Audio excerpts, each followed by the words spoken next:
9 things to do if you're struggling to afford rent in America.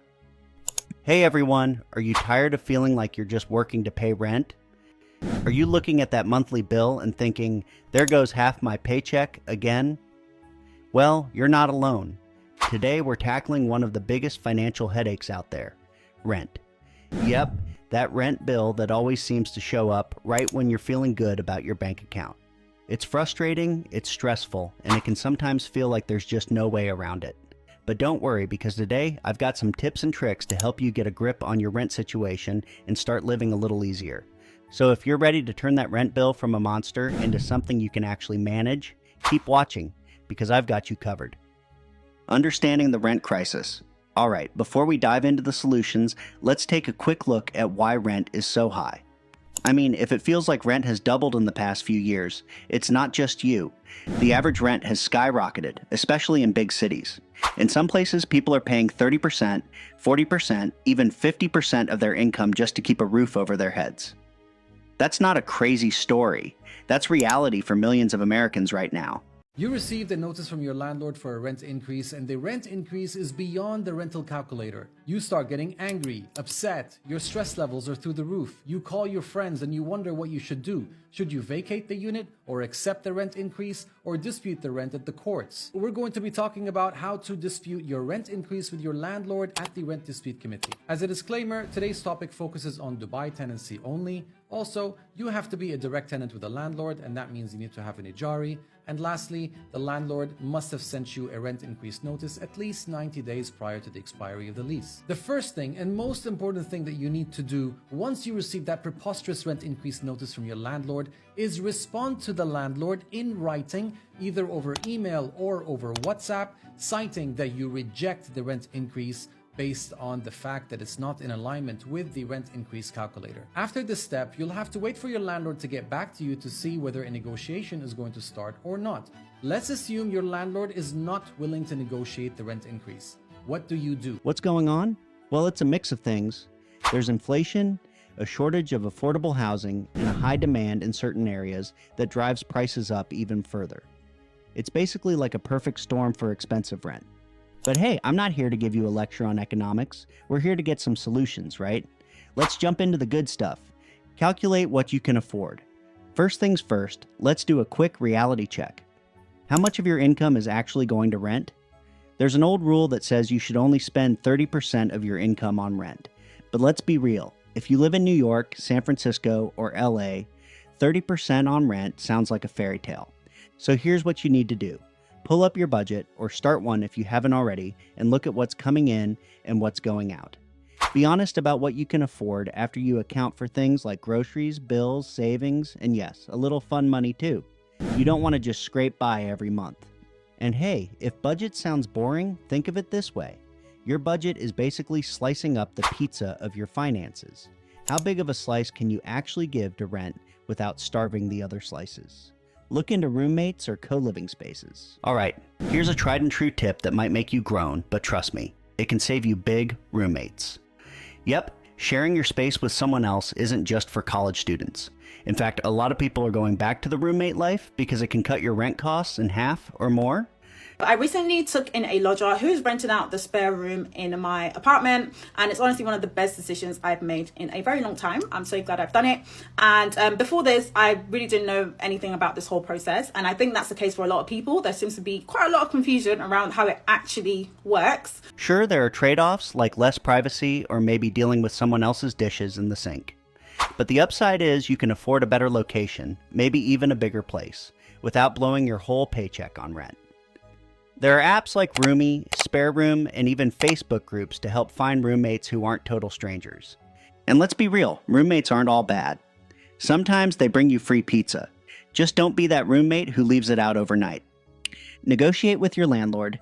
This might surprise you, but rent can actually be negotiable. Now, I'm not saying you're going to knock $500 off overnight, but if you play your cards right, you might be able to shave a little off or at least prevent a big rent hike. Here are some things you can try. First, offer to sign a longer lease if it means a slight reduction or freeze on rent increases. Landlords often prefer a reliable, longer-term tenant over having to find someone new every year. Or if you're handy, you could offer to take care of minor repairs or upkeep in exchange for a slight discount.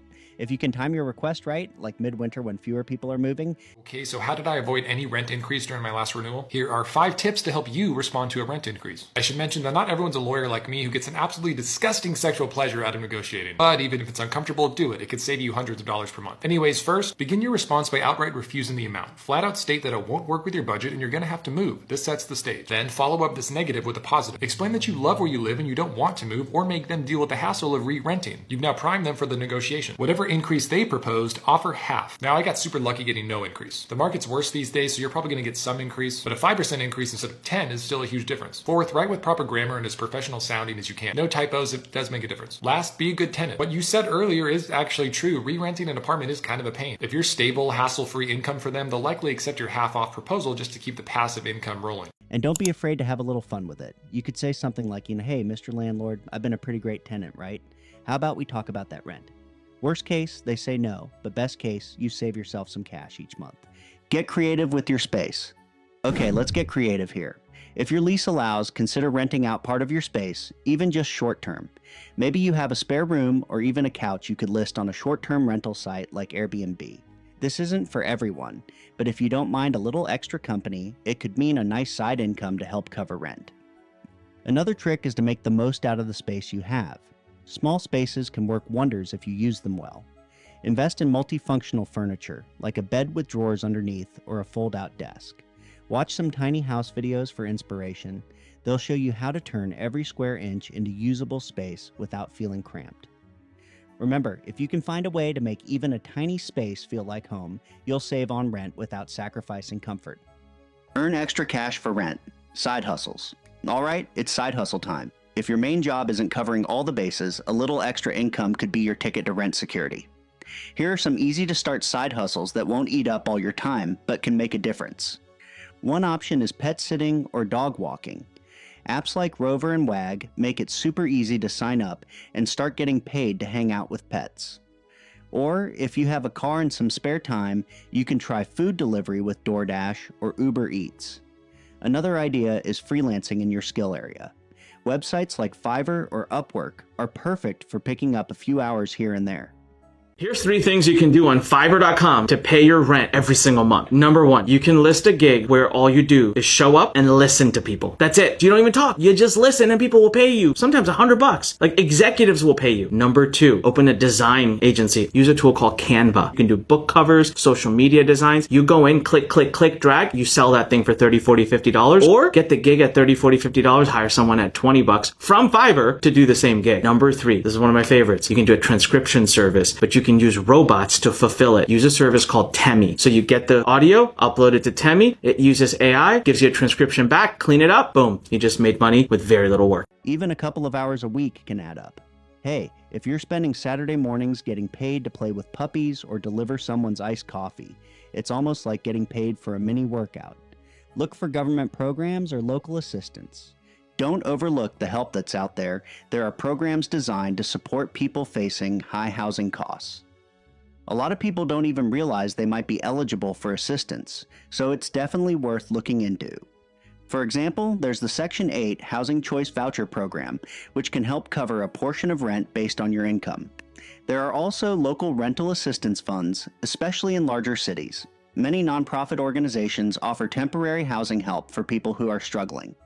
To get started, do a quick online search for rental assistance in your area. And don't let the paperwork scare you off. It might take a little time, but if it helps cover a chunk of your rent, it's worth it. Consider moving to a cheaper area. Now, this one might sound drastic, but it's worth considering. If your job allows it, or if you're working remotely, think about moving to a more affordable area. There are plenty of great cities where rent is more reasonable, and some are even offering incentives to attract new residents. Moving can be a big decision, so weigh the pros and cons. You might be able to afford a much better quality of life in a less expensive area, and it can be exciting to explore a new place. Sure, you might have to say goodbye to your favorite coffee shop, but if it means cutting your rent in half, that might be worth it. And hey, with so many people working from home, you might not even need to live close to the office anymore.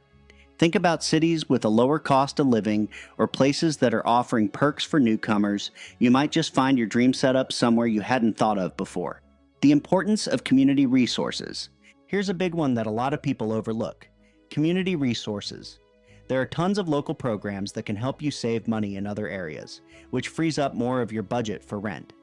Community resources are there for you to use. So often I hear people say that they don't want to use these resources because they want the less fortunate to have access. But that's usually not how it works. Most community resources are funded based on their use. When people are visiting libraries or using local parks or going to the community center, there's no reason for the community to provide funding for those activities. Using your community resources benefits you and your community. It gives you access to free or low-cost resources, it can boost your mental health, it can increase community resources, it can support local businesses, and it's a wonderful opportunity to connect with others in your community. What are some of your favorite community resources to use? For example, food banks and community centers often provide free or low-cost groceries, meals, or other essentials. You'd be amazed at how much you can save by using these resources, and every dollar saved means a little more breathing room in your budget. Also, check out neighborhood boards, apps like Nextdoor, or local Facebook groups. These are great places to find things like free events, furniture swaps, or low-cost essentials. It's not just about saving money, it's also about connecting with people in your community.